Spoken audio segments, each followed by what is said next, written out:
नमस्कार, मी Sandeep Salunke live out Konkan YouTube चॅनलमध्ये तुमचं पुन्हा स्वागत। मी आता चाललो आहे वैभववाडी तालुक्यातील गडमड गावामध्ये आणि काल मी या ठिकाणी कार्यक्रमानिमित्त गेलो होतो। तर त्या ठिकाणी मला ना एक कलिंगडाची शेती बघायला मिळाली आणि विशेष म्हणजे शेती ज्या तरुणांनी केली त्या तरुणाची म्हणजे स्टोरी थोडीशी वेगळी वाटली। म्हणजे आता सध्या जसं लोक आता हळूहळू शेतीकडे वळत आहेत तसं हा तरुणसुद्धा लॉकडाऊनच्या दरम्यान गावी आला आणि त्याच्यानंतर त्याला वाटलं की शेती करून बघावी आणि त्याचं पहिलंच वर्ष आहे, म्हणजे पहिलंच पीक आहे त्यांचं आणि कलिंगडाची सुंदरशी त्यांनी शेती केली आणि त्यांना म्हणजे पहिल्या ह्याच्यात खूप गोष्टी शिकायला पण मिळाल्या आणि तरी पण म्हणजे म्हणतात ना की प्रायोगिक शेती केली पण त्यांना खूप सारा म्हणजे अनुभव मिळाला आणि त्यांना तसंच ती फायदेशीर शेती वाटली। तर मतलब तुम्हाला पण हा एपिसोड शेअर करूया जेणेकरून तुमच्यापैकी जर कोणी अशा टाईपची शेती करायचा विचार करत असेल तर नक्की त्यांना या एपिसोडचा फायदा होईल।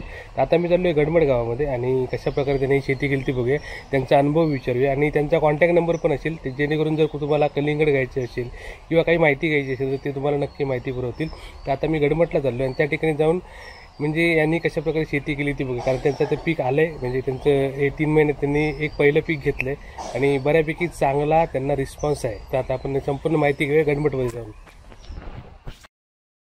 गांगेश्वर मंदिराच्या बाजूला ही बघा सुंदरशी कलिंगडाची शेती आहे। आपण कलिंगड खातो पण त्याची शेती कशी होती बघा, गडमड गावामधली कलिंगडाची शेती होती। त्या ठिकाणी हे काही कलिंगड काढून ठेवले। आता आपण शेतामध्ये आहोत आणि आपल्यावर काय ना तुमचं विराज आनंद कदम आणि आपण गडमड गावामध्ये आहोत आणि त्यांनी पहिलंच वर्ष आहे शेती करण्याचं आणि कसे काय आयडिया सुचली म्हणजे त्याच्यावर का गडमड गावामध्ये कलिंगड शेती केली जायची काय तेव्हा? हो केलेली आहे तिकडे आमच्या गावामध्ये पण। मग आम्ही बोललो फर्स्ट टाइम आमचं होतं म्हणजे करून बघूया आपण त्याच्यामध्ये काय प्रॉफिट किती काय मिळतं वगैरे। मग आमची पूर्वजांची जमीन होती, अशीच जर आमचं हे जंगल होतं इकडे सर्व हे केलेलं बरोबर, तर बोललो आम्ही ते काहीतरी करूया म्हणून हे ह्या वर्षी 1.25 एकर मध्ये केलंय नियोजन आम्ही। आणि आता पहिलंच पीक आहे हे पहिलंच पीक आहे आणि कसा म्हणजे अनुभव कसा आहे? अनुभव चांगला आहे ना? हो चांगला आहे। ठीक आहे, तर यांनी आता पहिलं यांनी शेतीत वळायचं कसं याच्यावर शेती करायची का तुम्ही? हो करायचो आम्ही। एक 5वी पर्यंत इथे होतो, नंतर मुंबईला गेलो, नंतर मग कोरोनामध्ये इकडे आलो, बोललो इथेच काहीतरी म्हणजे गावी आपल्या जमिनीत काहीतरी करायचं बिझनेस। नाही चांगलं हे फर्स्ट टाइम केलं, नंतर अजून प्रोसेस आहे, अजून काय ना काय करायचं। आता तयार झाली कुठे कुठे विकली? हे आम्ही गोव्याला किंवा लोकल मार्केट असं आम्ही विकली। आता जत्रा पित्रांमध्ये जत्रा वगैरे। ठीक आहे आणि तुम्हाला म्हणजे आता पुढचं पीक पण येणार ना, म्हणजे आता हे पीक आहे याच्यानंतर तुम्ही पुन्हा करणार ना? हो पुन्हा करणार। तुमचा कॉन्टॅक्ट नंबर सांगा 8082270093 8082270093 त्यांची कलिंगड शेती आहे। तुम्हाला जर कलिंगड पाहिजे असतील तर तुम्ही यांना कॉन्टॅक्ट करा। मोठी शेती आहे। किती आता एरिया किती आहे पूर्ण? 1.25 एकर। 1.25 एकर मध्ये केले आणि आता पुढचं पीक पण एवढंच असं की वाढवणार अजून? नाही एवढंच ह्या याच्यामध्येच पाहिजे। आणि मग हे सगळी प्रोसेस तुम्ही म्हणजे प्लास्टिक पिशवी टाकून ठिबक सिंचन केलं होतं? आता किती टाइम लागतो? आता कलिंगडाची शेती कशी सुरुवात कशी होती, किती वेळ लागतो ते सांगा थोडक्यात जरा। एक 60 दिवसाचं पीक आहे हे। आता तुम्ही केव्हा घेतला होता, चालू केलं? आम्ही डिसेंबरच्या 18 तारखेला लागण केली, म्हणजे रोपं आणली कोल्हापूरवरून आणि नंतर मग लागण केली। नंतर मग ठिबकने पाणी वगैरे सोडून नंतर मग फेब्रुवारी एंडिंगला तयार झाली। फेब्रुवारीच्या एंडिंगला तयार झाली आणि आता म्हणजे 15 दिवस तुम्ही विकताय ना? हो आणि आता त्याच्यातली समस्या काय आहेत काय सध्या? समस्या म्हणजे माकडांची जास्त समस्या आहे। ते जास्त सतवतात बस। आणि आता उन्हामुळे थोडासा काही प्रॉब्लेम थोडी ढगाळ झाली वातावरण, पण बाकी बऱ्यापैकी हे उत्पन्न म्हणजे 20% नुकसान किती टक्के नुकसान आहे? 20% नुकसान आहे। 80% तुम्हाला पीक मिळतं। पीक मिळतं। अशा प्रकारे पहिल्यांदाच म्हणजे ह्या ठिकाणी पहिल्यांदाच केली शेती? अगोदर ते करायचे ना तुम्ही? 5वी तारखेपर्यंत इकडे होता तुम्ही? हो भात शेती वगैरे।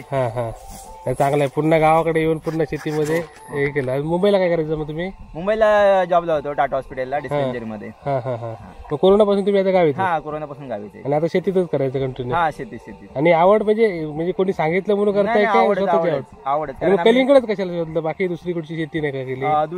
दुसरी शेती मला दूध व्यवसाय करायचा आहे। ओके, पण पहिलं बोललो ह्याच्यामध्ये बघू, नंतर मग पावसाळ्यानंतर मी थोडा अभ्यास करून तुम्हाला वाटलं की कलिंगड ओके म्हणजे 3 महिन्यामध्ये आपल्याला बरोबर। तर त्यांनी म्हणजे लोन प्रकरण करून काय काय करून त्यांनी उलाढाल करून ही शेती केलेली आहे। चांगलं आहे, बरं वाटलं शेत बघून बरं वाटलं आणि कलिंगड पण चांगले आहेत आणि आपण त्याची शेतच झालोय। आता सध्या त्यांनी तयार झालेली काढून ठेवले। तुमच्यावर कोण आहे? दुसरे कोण?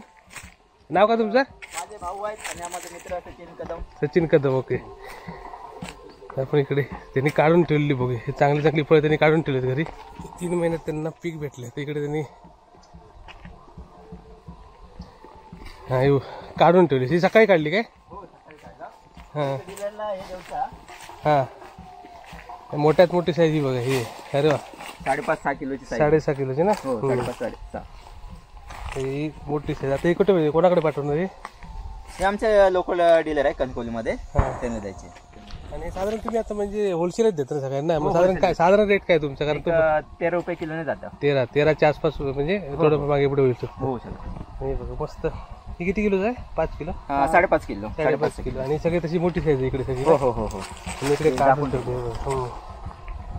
तर तुम्हाला कलिंगड पाहिजे असेल तर यांना नक्की कॉन्टॅक्ट करा.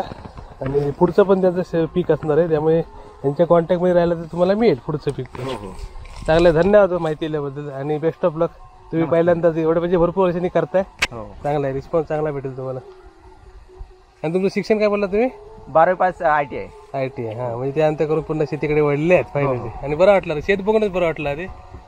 भरपूर कलिंगड आहेत तिकडे. आणि हे म्हणजे आता आतापर्यंत किती बॅच विकलं तुम्ही? म्हणजे हे आतापर्यंत आम्ही 5 विकले बॅच. 5 आणि आता ही 6वी बॅच. हो हो.